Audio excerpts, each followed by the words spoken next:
ಸೌಂದರ್ಯ ಸ್ಪರ್ಧೆಯಲ್ಲಿ ಈಗ ಕರಾವಳಿಗರದ್ದೇ ಮಾತು. ಇದೇ ಮೊದಲ ಬಾರಿ ಮಿಸ್ ವರ್ಲ್ಡ್ ಮತ್ತು ಮಿಸ್ ಯೂನಿವರ್ಸ್ ಎರಡೂ ಸ್ಪರ್ಧೆಗಳಲ್ಲಿ ಭಾರತವನ್ನು ಕರ್ನಾಟಕ ಕರಾವಳಿ ಬಂಟ್ ಸಮುದಾಯದ ಇಬ್ಬರು ಸುಂದರಿಯರು ಪ್ರತಿನಿಧಿಸುತ್ತಿದ್ದಾರೆ. ಈ ಮೂಲಕ ರಾಜ್ಯದ ಹಾಗೂ ಕರಾವಳಿಯ ಹೆಸರನ್ನು ವಿಶ್ವದೆತ್ತರಕ್ಕೆ ಕೊಂಡೊಯ್ಯುತ್ತಿದ್ದಾರೆ. ಕರಾವಳಿಯರಾದ ಸಿರಿ ಶೆಟ್ಟಿ ಮತ್ತು ದಿವಿತಾ ರೈ ಈ ಬಾರಿಯ ಮಿಸ್ ವರ್ಲ್ಡ್ ಮತ್ತು ಮಿಸ್ ಯೂನಿವರ್ಸ್ ಸ್ಪರ್ಧೆಗಳಲ್ಲಿ ಭಾರತವನ್ನು ಪ್ರತಿನಿಧಿಸಲಿದ್ದಾರೆ. ಸಿರಿ ಶೆಟ್ಟಿ ಕರ್ನಾಟಕದ ಉಡುಪಿಯ ಬನಂಜೆ ಮೂಲದವರು. ಜನಿಸಿದ್ದು ಮುಂಬೈನಲ್ಲಿ. ಸಿರಿ ಶೆಟ್ಟಿ ಕುಟುಂಬ 1994ರಿಂದ ಮುಂಬೈನಲ್ಲಿ ನೆಲೆಸಿದ್ದು, ಅವರ ತಂದೆ ಸದಾನಂದ ಶೆಟ್ಟಿ 1989ರಿಂದ ಮುಂಬೈನಲ್ಲಿದ್ದರು. ತಂದೆ ಹೋಟೆಲ್ ಉದ್ಯಮಿ ಮತ್ತು ತಾಯಿ ಆರ್ಕಿಟೆಕ್ಚರ್ ಆಗಿದ್ದಾರೆ. 21ರ ಹರೆಯದ ಸಿರಿ ಶೆಟ್ಟಿ ಅಕೌಂಟ್ ಮತ್ತು ಫೈನಾನ್ಸ್ನಲ್ಲಿ ಪದವಿ ಪಡೆದಿದ್ದಾರೆ.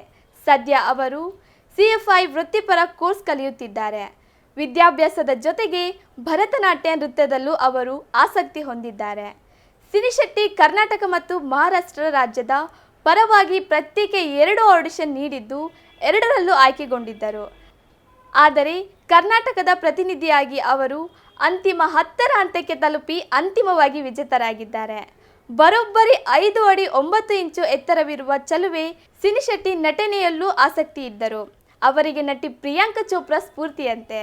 ತಮ್ಮ ಊರಿನ ಬಗ್ಗೆ ಅಪಾರ ಪ್ರೀತಿ ಹೊಂದಿರುವ ಸಿರಿ ಶೆಟ್ಟಿ ಮಿಸ್ ಇಂಡಿಯಾ ಪ್ರಶಸ್ತಿ ಗೆದ್ದ ಬಳಿಕ ಊರಿಗೆ ಆಗಮಿಸಿ ದೇವಸ್ಥಾನಗಳಿಗೆ ಭೇಟಿ ನೀಡಿ ಪೂಜೆ ಸಲ್ಲಿಸಿದ್ದಾರೆ. ಇನ್ನು ಮಿಸ್ ಯೂನಿವರ್ಸ್ ಸ್ಪರ್ಧೆಯಲ್ಲಿ ಭಾರತವನ್ನು ಪ್ರತಿನಿಧಿಸಲಿರುವ ಇನ್ನೊಬ್ಬಳು ಸುಂದರಿ ದಿವಿತಾ ರೈ. ಮಂಗಳೂರಿನಲ್ಲಿ ಜನಿಸಿದ ದಿವಿತಾ ರೈ ಅವರ ತಂದೆಯ ಹೆಸರು ದಿಲೀಪ್ ರೈ, ತಾಯಿಯ ಹೆಸರು ಪವಿತ್ರಾ ರೈ. ತಂದೆಯ ಉದ್ಯೋಗದ ಕಾರಣಕ್ಕಾಗಿ ಮುಂಬೈನಲ್ಲಿ ಬೆಳೆದರು. ಮುಂಬೈನ JJ ಕಾಲೇಜ್ ಆಫ್ ಆರ್ಕಿಟೆಕ್ಚರ್ನಲ್ಲಿ ಪದವಿ ಪಡೆದಿದ್ದಾರೆ. ಆರ್ಕಿಟೆಕ್ಚರ್ ವೃತ್ತಿ ಜೊತೆ ಇವರು ಮಾಡೆಲಿಂಗ್ನಲ್ಲಿಯೂ ಆಸಕ್ತಿ ಬೆಳೆಸಿಕೊಂಡಿದ್ದಾರೆ. ಬ್ಯಾಡ್ಮಿಂಟನ್ ಮತ್ತು ಬಾಸ್ಕೆಟ್ಬಾಲ್ ಆಟವು ಇವರಿಗೆ ಇಷ್ಟವಂತೆ. ಸಂಗೀತ ಆಲಿಸುವುದು ಮತ್ತು ಓದುವುದು ಇವರ ನೆಚ್ಚಿನ ಅಭ್ಯಾಸಗಳಲ್ಲಿ ಒಂದಾಗಿದೆ. ಇವರು ಕಳೆದ ವರ್ಷವೂ ಮಿಸ್ ದಿವಾ ಯೂನಿವರ್ಸ್ ಸ್ಪರ್ಧೆಯಲ್ಲಿ ಭಾಗವಹಿಸಿದ್ದರು. ಆ ಸಮಯದಲ್ಲಿ ಹರ್ನಾಜ್ ಅವರಿಗೆ ಮಿಸ್ ದಿವಾ ಯೂನಿವರ್ಸ್ ಕಿರೀಟ ಒಲಿದಿತ್ತು.